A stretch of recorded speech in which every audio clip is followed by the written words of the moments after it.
العالمين والصلاة والسلام على أشرف الأنبياء والمرسلين خاتم النبيين سيدنا محمد وعلى آله وأصحابه الطيبين الطاهرين أجمعين.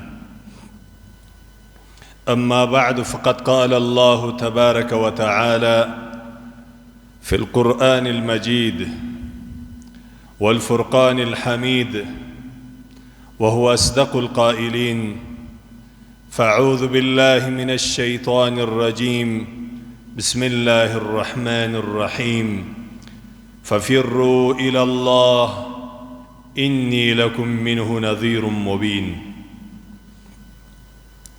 إن الله يحب العبد، وقال رسول الله صلى الله عليه وسلم: إن الله يحب العبد التقي الغني الخفي. رواه مسلم. صدق الله مولانا العظيم وصدق رسوله النبي الكريم، ونحن على ذلك من الشاهدين والشاكرين، والحمد لله رب العالمين.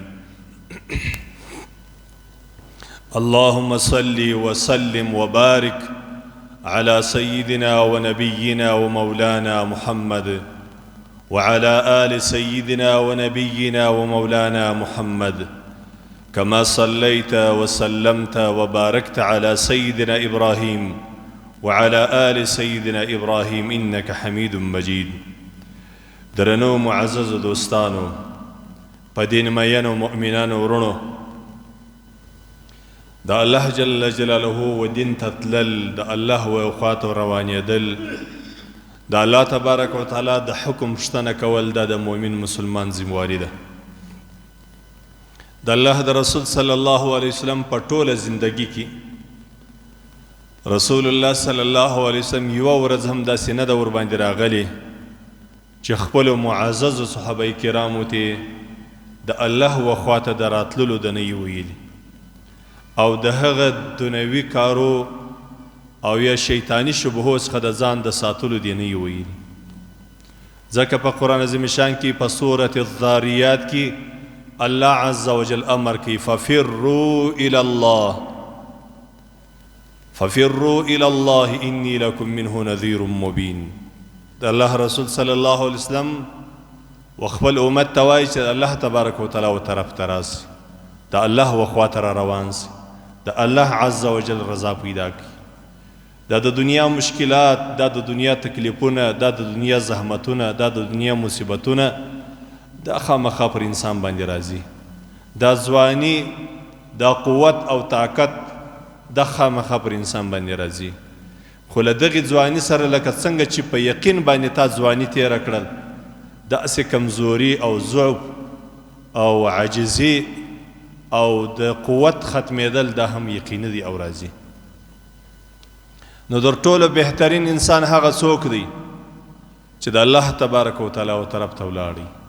در ټولو بهترین کس هغه څوک دی چې د رسول الله صلی الله علیه وسلم د سنتو پوښتنه یې وکړل، د رسول الله صلی الله علیه وسلم د طریقې پوښتنه یې وکړل. در ټولو بهترین څوک هغه دی چې دی د خپل زندگی د ګران رسول الله صلی الله علیه وسلم پر طریقه تیره کی. حدیث شریف کې راځي، د مسلم روایت دی، رسول الله صلی الله علیه وسلم فرمایلی دی: ان الله يحب العبد التقي الغني الخفي.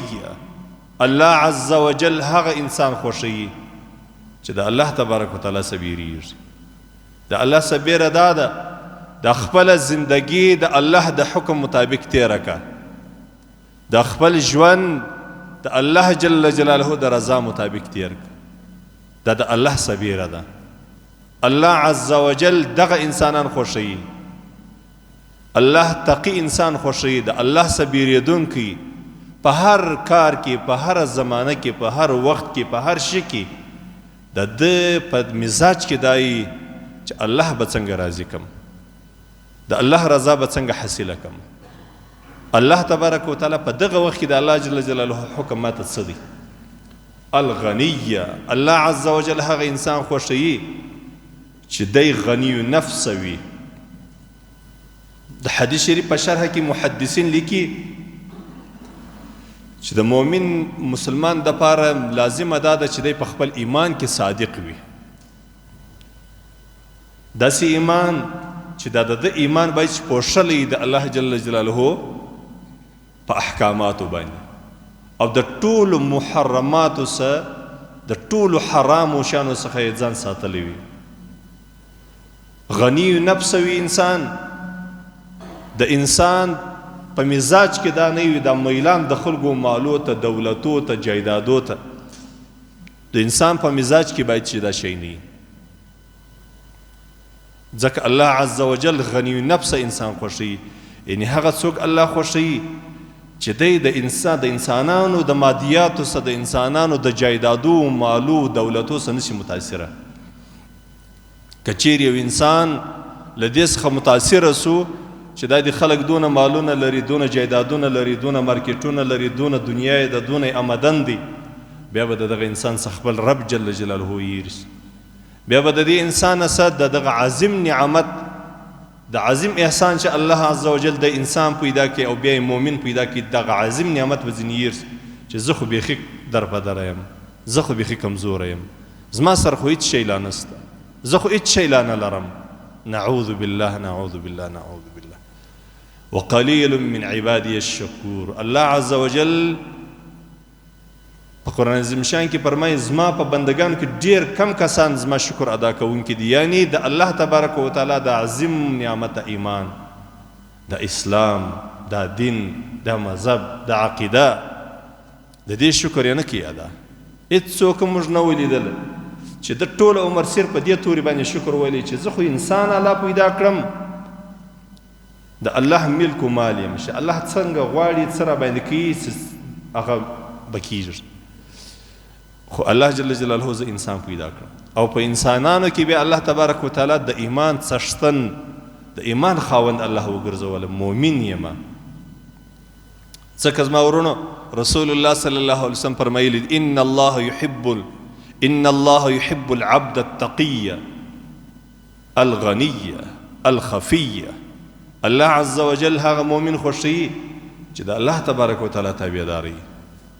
الله عز وجل هغه مؤمن خوښوي چې د الله د رسول صلی الله علیه وسلم پر طریقه باندې ژوند تیر کړي، یعنی بې پروایي د خلکو د مالو، د جایدادو څخه، د خلکو د مادیاتو څخه، د باچییو څخه، د وزارتو څخه بې پروایي. الخفیه.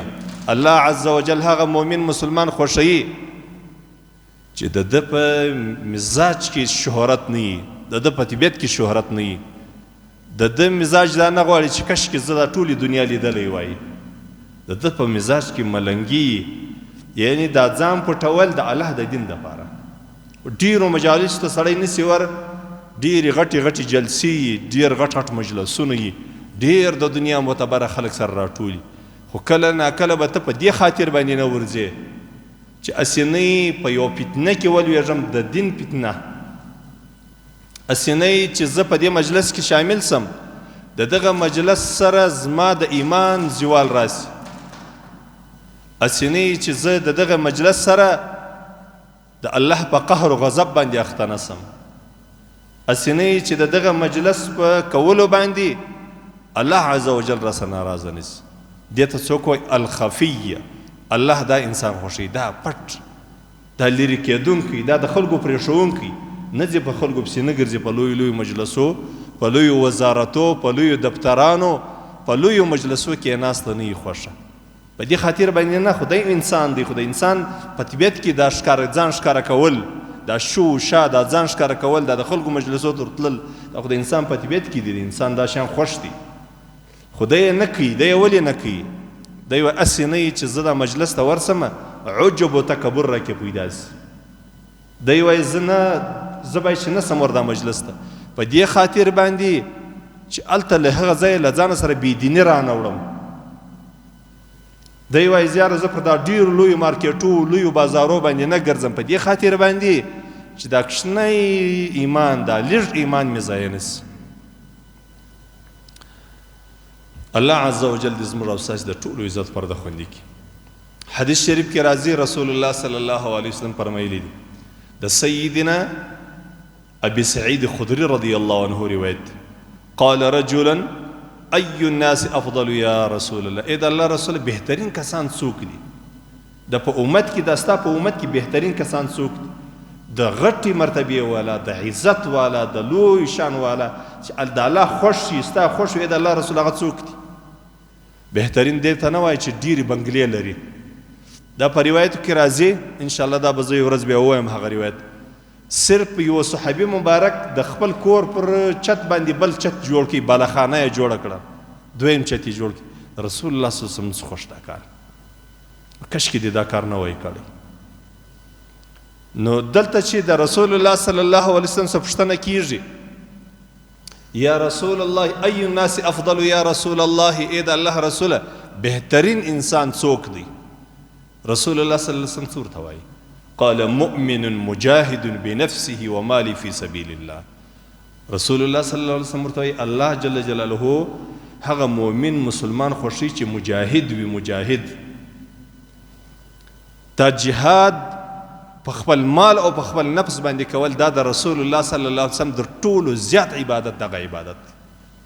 رسول الله صلی الله علیه وسلم په ټولو عبادتو کې چې ډیر زیات کړی دی، د الله د رسول صلی الله علیه وسلم در لمانځه وروسته جهاد فی سبیل الله کړی دی. په ټولو اعمالو کې الحمدلله هر مؤمن لمونځ کوي. رسول الله صلی الله علیه وسلم منځونه ډیر کول، در لمانځه وروسته د الله د رسول صلی الله علیه وسلم چې د الله په عبادتو کې ډیر عبادت کړي، جهاد یې کړی دی. جهاد هغه عبادت دی چې ستا د نفس عبادت دی، ستا د مال عبادت دی، ستا د عقیدې عبادت دی، او د ډیرو پیغمبرانو عمل دی، بلکې تقریبا د اکثرو پیغمبرانو عمل دی جهاد. رسول الله صلی الله علیه وسلم څخه پوښتنه وسوله چې ای د الله رسوله بهترین انسان کم یو دی؟ رسول الله صلی الله علیه وسلم ورته مجاهد. کم مجاهد؟ هغه مؤمن چې ایمان یې راوړي او په دغه ایمان سره دی مجاهد هم وي. جهاد په مال باندې هم کوي، په نفس باندې هم کوي، خپل هم ځي. ګوري بعضې خلک سرمایدارانو خلکو دا هیله یي یاره په قرآن عظیم شان کې الله تبارک وتعالی اول ور مال ذکر کړی دی. ان الله اشترى من المؤمنین انفسهم ان الله اشترى من المؤمنین انفسهم واموالهم بان لهم الجنه. په دې ځای کې په دغه آیات کریمه کې اول ور الله رب العزت نفس مخته کړی دی. الله سودا د مؤمنانو سره کړې ده د چی شي؟ د نفس او د مال. په بل ځای کې بیا راځي الله جل جلاله بیا مال مخته کړی دی. الله جل جلاله مال مخته کړی دی. وتجاهدون فی سبیل الله باموالکم وانفسکم. په مالو په نفسو باندې مال مخته دی. بعضې سرمایداران کسان دا هیله جوړوي چې زه خو دې مال ورکوم، او جهاد خو په مال باندې کیږي، چې پیسې نه وي، موټر نه وي، توره نه وي، توپک نه وي، ترتیب نه وي، برابر جهاد ته څنګه کوي؟ لیکن دا غلطي ده. ځکه رسول الله صلی الله علیه وسلم ګوري په دې حدیث شریف کې صریح دا وایي مؤمن مجاهد بنفسه وماله. خپل هم وي، مال هم وي. نو دا عقیده باید چې د مؤمن د جوړي چې زه به مجاهد یم. ګوري د دنیا کافران مو قسم په الله چې خالد یوه کلمه ووایي چې لا اله الا الله محمد رسول الله کې دې پرېږدي. دا قرآن دا فیصله کړې ده، دا په دې دا په موږ باندې نه ده تړلې، دا زموږ فیصله نه ده، د ملایانو فیصله نه ده، د الله جل جلاله. لن ترضى عنك اليهود ولا النصارى حتى تتبع ملتهم. اليهود و نصارا کافران درغه نه در سره راضي کیږي در څو پورې چې سړی ورسره کافر سوی. نعوذ بالله نعوذ بالله نعوذ بالله. نو د مؤمن مسلمان به په زړه کې جهادي جذبه وي. رسول الله صلی الله علیه وسلم در ټول بهترین انسان دا بولي. قال ثم من؟ صحابي مبارک ورته اې د الله رسوله در جهاد وروسته بیا بهترین انسان څوک دی؟ قال ثم رجل معتزل في شعب من الشعاب يعبد ربه. رسول الله صلی الله علیه وسلم ورته بیا هغه مؤمن مسلمان چې دی د الله تبارک وتعالی عبادت کوي په یوه شله د شلو کې، په یوه دره د درو کې، د غرو په یو پټ علاقه کې دی. مقصد یې څه شي؟ ولې کللی دی د خلکو څخه لرې سوی دی؟ په دې خاطر باندې چې ایمان یې بچاوي، سترګې یې بچاوي، غوږونه یې بچاوي، خوله یې بچاوي. ځکه په داسې د رش کش په ځای کې انسان په ډېرو ګناهو باندې اخته کېږي. په ډېرو نارواو سره یخته کېږي د رش کش ځای چې ځکه رسول الله صلی الله علیه وسلم وایي معتزل في شعب من الشعاب يعبد ربه. معتزل یعنی خلق پرېښوونکی، کله یې پرېښوي، کور یې پرېښوي، ولاړ یو ځای په یو غره و دره کې یې واړول، په دې نیت باندې نه چې د مسلمانانو ثبت کېږي، په دې نیت باندې نه چې زه به د مسلمان کومک نه کوم، یا د حرام دی دا کار. که ته په دې نیت باندې ځې چې لا که زه خلک څه کوم، زه به یې بس ځان خلاص کړم، یا دا رقم نه. دې ته رهبانیت وایي چې صرف د الله د عبادت لپاره په یو غار باندې ننوځې. دا زموږ په بعضو صوفیانو کې دا عادت وي، په ټوپ پر سر باندې واچوه، اجاڼۍ اجاڼۍ کېږه، بله نه د چا د کفر په کیسه کې نه د چا د اسلام په کیسه کې. په دې لام نه یې خبر. دلته زموږ په علاقه کې یو شیخ و، طالبانو ورته ویلي وه چې امریکایان راغلي دي افغانستان ته. ډول ښه، امریکایان افغانستان ته راغلي 10 کاله کېدله. د زوی مړي زوی د ورځ په دې نه خبر چې د دنیا کافران راغلي دي، دلته یو لویه معرکه شروع ده، د اسلام د کفر جنګ شروع دی، د ټولې دنیا یهود و نصارا سره راټول سوي دي، منافقین ورسره، او د اسلام پر مقدس دین باندې پر یو اسلامي نظام یې ونړوي، او اوس د مسلمانانو په قتل و قتال باندې اخته دي. دی په دې نه خبر. دا رهبانیت د حرام دی، حرام. نو نفس طبیعت خوی د مجاهد کوه. رسول الله صلی الله علیه وسلم چې دلته دا سړی ښیي چې دا بهترین انسان دی، دا یم مجاهد. دا مجاهدین دا غرو درو خلک ټوله مجاهدین وي. دا بیا جهاد ته داسې په عذاب وي چې د جهاد غږ ورباندې وکړي، په هېڅ شي دونه نه خوشحاله کېږي لکه په جهاد فی سبیل الله باندې. زه یوه خبره کومه، د ډېرو خلکو به نسي خوښه، د ډېرو خلکو به انشاءالله خوښه سي. د مؤمنانو خوښېږي، پر منافقینو باندې ډېره بده لګېږي.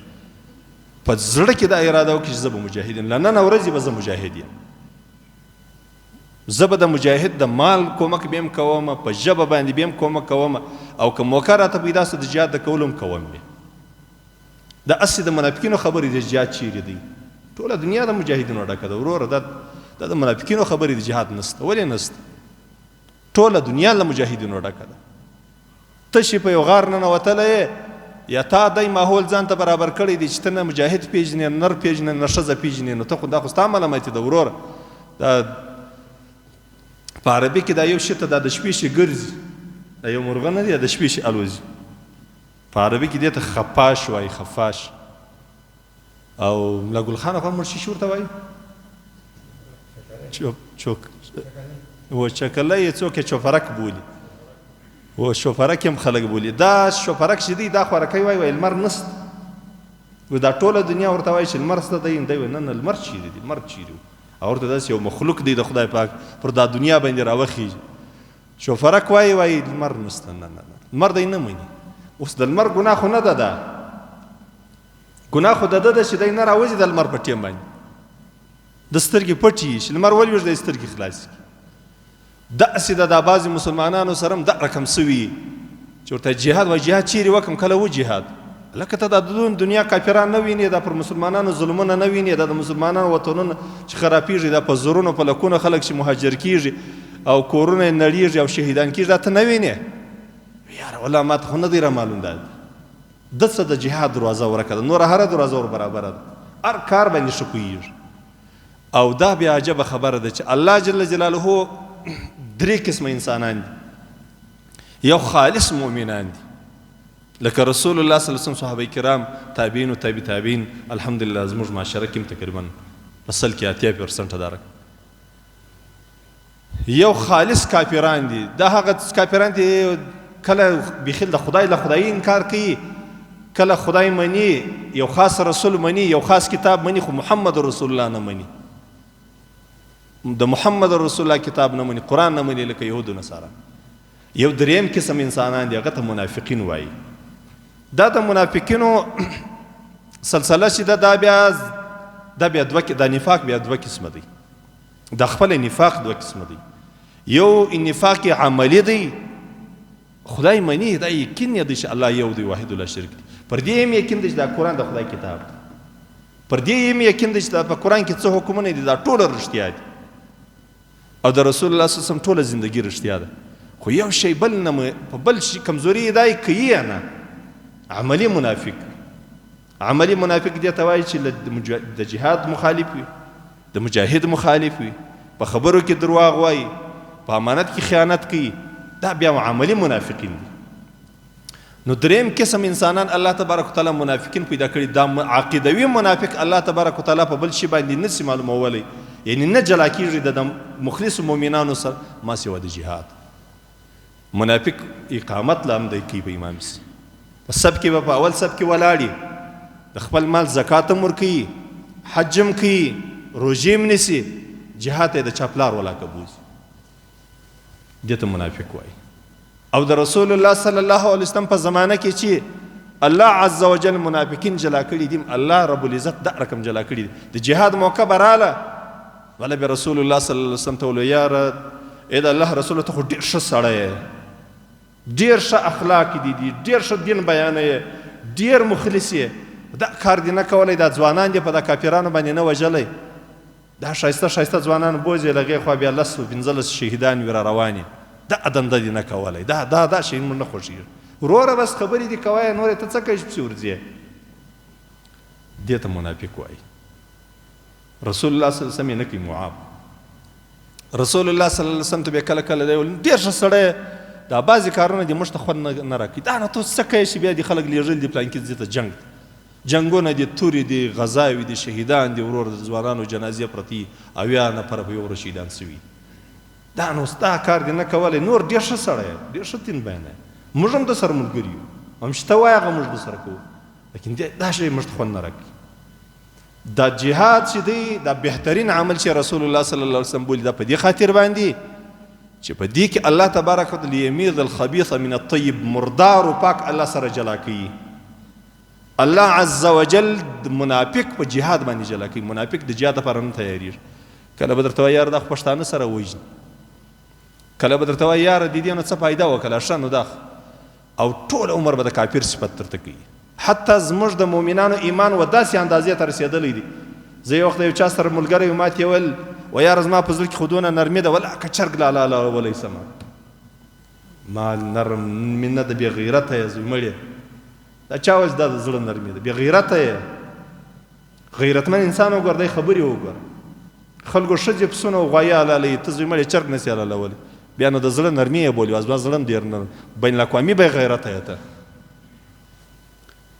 دونه متاثره سوي ده دا کفري شیانو سره. او د کفر هغه ظاهري کفر خو ګوره زموږ دشمن دی، خو خدای وایي والکافرون هم الظالمون، ظالمان دي کافران. کم ظلم چې کافر کوي دا مسلمان په عقل کې په تصور کې لا دا خبره نه راګرځېدلې.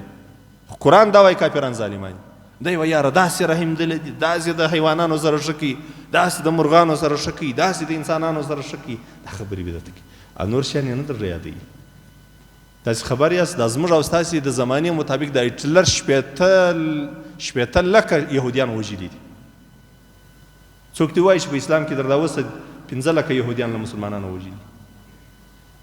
شپېته دا عیسایي و هټلر، 6 میلیونه یهودیان یې وژلي دي.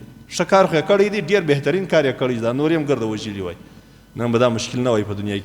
خو مطلب دا دی چې یعنی دا د خلکو اوس دې ته نه ګوري. پارسیبانان یو متل کوي وایي 6 بینې 5 نه بینې، 6 بینې 15 نه ویني، د 15 سترګې واوري. نو الله جل جلاله د الله رسول صلی الله علیه وسلم چې وایي جهاد بهترین عمل دی، دا په دې خاطر باندې چې په جهاد کې یو دای چې اعلا د کلمت الله راځي، او ورسره الله منافق و مسلمان سره جلا کوي په جهاد. نو جهاد اوس هم شته، شرق و غرب کې الحمدلله مجاهدین شته. عقیده به دې دا زه د مجاهد ملګری یم، د مجاهد سره کومک کوم، د مجاهد سره ځم، که د سر ضرورت و سر والا ورسره قربان کم، که د مال ضرورت و مال والا ورسره قربان کم. او دا زموږ ایمان او عقیده ده، دا نه بدلیږي.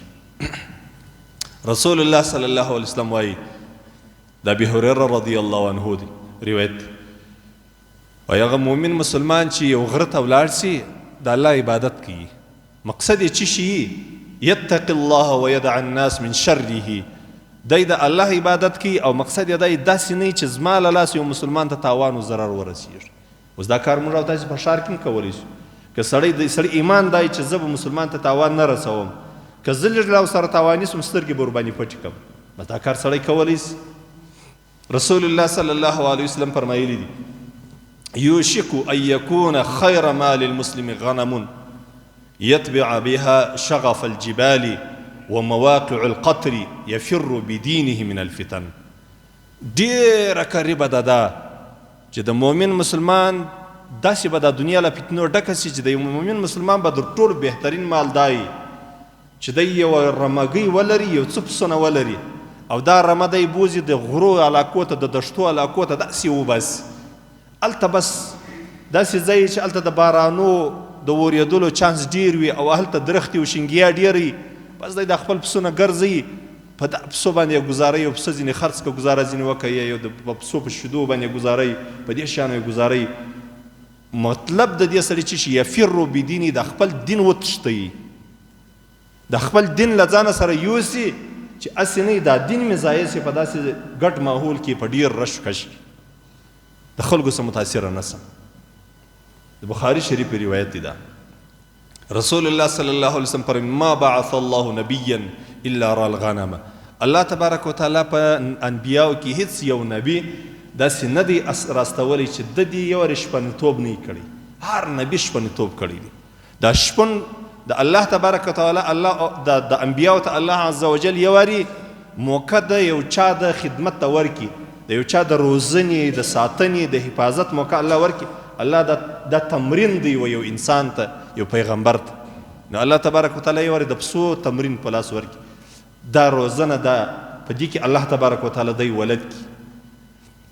دا بهترین عمل دی. هر نبی ته الله تبارک وتعالی دا موقع ورکړی. صحابه کرامو چې دا خبرې واورېدلې ورته تعجب یې کړل. فقال اصحابه وانت، ای د الله رسول ته هم یو شپه نه وې، ستا سره به هم پسونه د سره وه، تا په غرو کې کتله. رسول الله صلی الله علیه وسلم ورته قال نعم كنت ارعاها على قراريط لاهل المكه. رسول الله صلی الله علیه وسلم ورته و زم دا رقم ما به د مکې د خلکو پسونه ونیوله په مزدوري باندې. قراریط دا یو قسم یو حصه ده د سپینو زرو د سرو زرو د پیسو، مطلب لسمه حصه یې بولي، د یو دینار لسمه حصه، پنځمه حصه، شپږمه حصه، لکه دا زموږ ساج د پیسو د اټانیو پولیو پخوا، لکه اوس په لسو روپو کې 2 روپۍ، 15 روپۍ، 3 روپۍ دا رقم.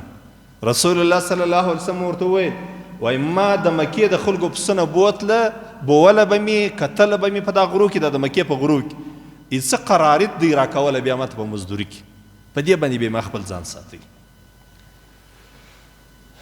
حدیث شریف کې راځي رسول الله صلی الله علیه وسلم فرمایلی دي من خیر معاش الناس لهم رجل ممسک عنان فرسه. در ټولو بهترینه زندگی د هغه مؤمن مسلمان ده چې دی د الله د دین سره مخلص وي، د الله د دین سره مخلص وي. ممسک عنان فرسه فی سبیل الله، د خپل آس ملونه یې نیولي، یطیر علی متنه، دی د دغه آس پر ملا باندې سپور وي، پر دې باندې الوزي، یعنی سفر کوي. کلما سمع هیعة او فزعة، هیعة او فزعة دا غږ د جهاد ته وایي، د جنگ غږ ته وایي. چې کله دته دا وویل شي چې فلانکي ځای کې مسلمانانو د کافرانو جنگ، بس دی فورا بس د خپل اس تر غاړه ونیسي، دورې روان سي. یفتغي القتل او الموت مظانه. رسول الله صلی الله علیه وسلم د مقصد چی شي، د مقصد دا چې چیرې به ماته الله تبارک وتعالی د شهادت دا لوی او عظیم موقع را نصیب کړي. الله تبارک وتعالی خو دې موږ ته را نصیب کړي. الله خو دې داسې شهادت را نصیب کړي. الله جل جلاله په راضي. الله رب العزت موږ د بسترې له مرګه وساتي. دا یو دا بهترین انسان دی. یعنی دا ګوره د دې سړي، دا سړی کور ناست دی، خپل کاروبار کوي، لیکن د جهاد غږ چې ورباندې وکړي، مال تم حاضر دی، ځان تم حاضر دی. بهترین انسان رسول الله صلی الله علیه وسلم دا سړی، دا مجاهد. او نن چې موږ داسې در په در یو، داسې خوږ یو، داسې ضعیر یو، داسې په مشکلاتو کې، دا په دې خاطر باندې زموږ په فکر کې جهاد نشته. موږ ته د یهودو نصاراو جهاد دا معنا را کړې ده چې جهاد معنا وحشت، جهاد دا معنا د دنیا ژوند ختم کا، جهاد دا معنا دنیا وړاو که ختم یې کا. نه نه نه، دا د داعشیانو نظریه ده. دا داعشیان په خپله د یهودو خلک دي، دا د داعشیانو نظریه ده، دا د داعشیانو فکر دی. اسې د مسلمانان د انسانان په وحشت کې اچوي. د ټولو بهترین مجاهد رسول الله صلی الله علیه وسلم. او بیا تاسې د الله د رسول صلی الله علیه وسلم د صحابه کرامو تاریخونه وګورئ، ټوله مجاهدین دي، که ابوبکر دی، که عمر دی، که عثمان دی، که علی دی، او ټوله شهیدان سوي دي. څلور سره صحابه کرام ته الله تبارک وتعالی مقام د شهادت ورکړی دی. ابوبکر رضی الله عنه په هغه زارو باندې شهید سوی دی چې کم د هجرت په دوران کې په غار کې یو مار وچچي، د هغه زار اثر الله تبارک وتعالی په مرګ کې ورباندې راښکاره کړ. او دغه رقم د رسول الله صلی الله علیه وسلم شهادت نصیب سوی دی چې کم زهر یهودو په خیبر کې وې زنانې ورکړل د پسه په غوښو کې. رسول الله صلی الله علیه وسلم عایشې مور ته وایي اوس مې د سر پلانکی رګ هغه زار چې ما خوړلی یو غور راپرېږ. نو رسول الله صلی الله علیه وسلم شهید دی. دلته رسول الله صلی الله علیه وسلم چې دا سړی یادی بهترین سړی مجاهد دی، فکر یې د جهاد دی، نظریه یې د جهاد ده، ارمان یې د جهاد دی. ولی دا سړی ولې په دې شیانو باندې دونه عاشق دی؟ د ده مطلب دا چې چیرې به زه یو داسې ځای پیدا کړم چې هلته زه د الله د دین دپاره قربان سم. حدیث شریف ته ګورئ، دا کیسې نه درته کوم، زما په طبیعت کې د کیسې مسې ډېرې نشته، دا اوږدې اوږدې کیسې. دا د بخاري او د مسلم، دا د مسلم شریف روایت دی، اول د بخاري روایت. مظانه یبتغي القتل او الموت مظانه، د ده دا اراده یې چې که چیرې یو ځای داسې د الله په دین کې زوم او ما ته مرګ راغلی، دا یې مقصد وي. بیا رسول الله صلی الله علیه وسلم یو دویم سړی هم ډېر بهترین سړی دی. او رجل فی غنیمة فی رأس شعفة من هذه الشعف او البطن واد من هذه الأودية يقيم الصلاة ويؤتي الزكاة ويعبد ربه حتى يأتي اليقين ليس من الناس إلا في خير. بهترین دویم انسان دا دی د الله رسول صلی الله علیه وسلم یو سړی بیا د خپل دین د حفاظت لپاره، د ایمان د حفاظت لپاره، د عقیدې د حفاظت لپاره د ډېرو رش کش ته ځان وساتي. یو ځای یو غره یا څاره یا یو باغ یو علاقې ته ولاړ شي، مقصد یې دا نه دی د معاشره نه پرېږدي، د مسلمانانو معاشره چې مسلمانان دي پرېږدي، دی بس ځان ته وسیږي. مقصد یې دا یي چې داسې نه په فتنه کې ولوېږم، په امتحان کې ونه لوېږم، د حرامو سره مخامخ نسم، د ظلم سره مخامخ نسم، ظلم راسه ونسي، ناروا راسه ونسي. په دې خطر به انسان سیټ کړي، لمونځ کوي، زکات ورکوي، د الله تبارک وتعالی عبادت کوي، په دې وخت کې مرګ ورته راسي. الله عز وجل دې موږ او تاسو ته هم د زندګي را نصیب کړي، دا د خیر او د عزت زندګي د الله را نصیب کړي. الله دې موږ او تاسو ته د جهاد فکر په ذهن کې راواچي. الله جل جلاله دې موږ ته دغه کلک ایمان او عقیده دی الله را نصیب کړي چې سړی مجاهد وي. ځکه زما ورونو امام مهدي صاحب چې راسي هغه الواوي نه خیراتي، هغه مجاهد دی. مهدي چې راځي هغه مجاهد دی. نو که زموږ او ستاسې دغه د میمي ډیډي طبیعتونه وه، نو زما داسې ګمان کېږي چې اول وار به موږ مقابل کې ودرېږو. او عیسی علیه السلام چې راځي، عیسی علیه السلام هم مجاهد دی، د جهاد لپاره راځي. عیسی علیه السلام دلته نور بل کار نه کوي، د کفر په مقابل کې راځي او مجاهد به عیسی علیه السلام. نو که زموږ او ستاسې په طبیعت کې د جهاد خبرې نه وي، فکر مو جهادي نه و، نظریه مو د مجاهد نه وه، زما ورونه په دې عقیده باندې بیا سړی د هغو نسي ملګري کېدلی. ځکه دا تذکره به چې موږ سره وکړو د قرآن عظیم شان، خصوصا د دغو دوو سورتو ترجمه د هر مؤمن زده کړي، د سورت توبې او د سورت انفال. دا دوه سورتونه دونه ضروري دي، دونه ضروري دي لکه د انسان ایمان او عقیده چې څونه ضروري ده. په دې دوو سورتو کې الله تبارک وتعالی موږ ته دا ځایونه ښوولي دي چې داسې د جهاد حالت یې راته ښوولی، د رسول الله صلی الله علیه وسلم حالات، د صحابه کرامو حالات. الله تبارک وتعالی دې موږ او تاسې ټوله مجاهدین کړي. دا یو مسله ده، یو چا پوښتنه کړې ده چې په خطبه کې درود شریف ویل څنګه دي؟ نه په خطبه کې کله کله ان الله وملائکته یصلون علی النبی یا ایها الذین آمنوا صلوا علیه وسلموا تسلیما، دا امامان وایي، بیا درود هم وایي. دا ما په حرم کې دا لیدلی دي. زموږ مذهب خو الحمدلله دا زموږ علماو دا زموږ خلک داسې کړي دي لکه سړی چې یو چا ته موټر زده کوي په ټولو شیانو باندې ولد کړي دي. دا نورو مذهبو خلک موږ هلته وینو په حرم کې کینې درته همدای ګډ وډ منځونه یي، ورته حیران به چې دا داسې څنګه لمونځ کوي، چیرې ګوري، په چیش باندې اخته دی. ټلیفون به راوکاږي وکې به کې بیا ورته وایي زه په لمانځه کې یم، بیا به یې په جیب کې واچي، بیا به روان یې هلته به ودرېږي، بیا به دا رقم لمونځونه یي د خلکو. ولې د هغو علماو د هغو مذاهبو علماو د خپل مذهب د خلکو سره دا رقم خواري نه ده کړې لکه زموږ د مذهب امام صاحب مذهب.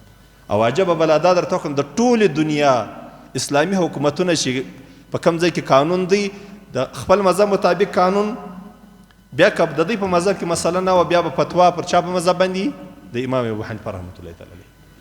زموږ مذهب کې ډېر احتیاط دی په دې شیانو کې. ګوري که چیرې د خطبې په وخت کې د رسول الله صلی الله علیه وسلم نوم یاد سو او یا د قرآن عظیم شان دا آیات وویل سو، د دې سوال جواب یې دا دی چې د خطبې په حالت کې خوړل حرام دي، څښل حرام دي، خبرې کول حرام دي، تسبیح او ذکر ویل دا ټوله نه دي روا.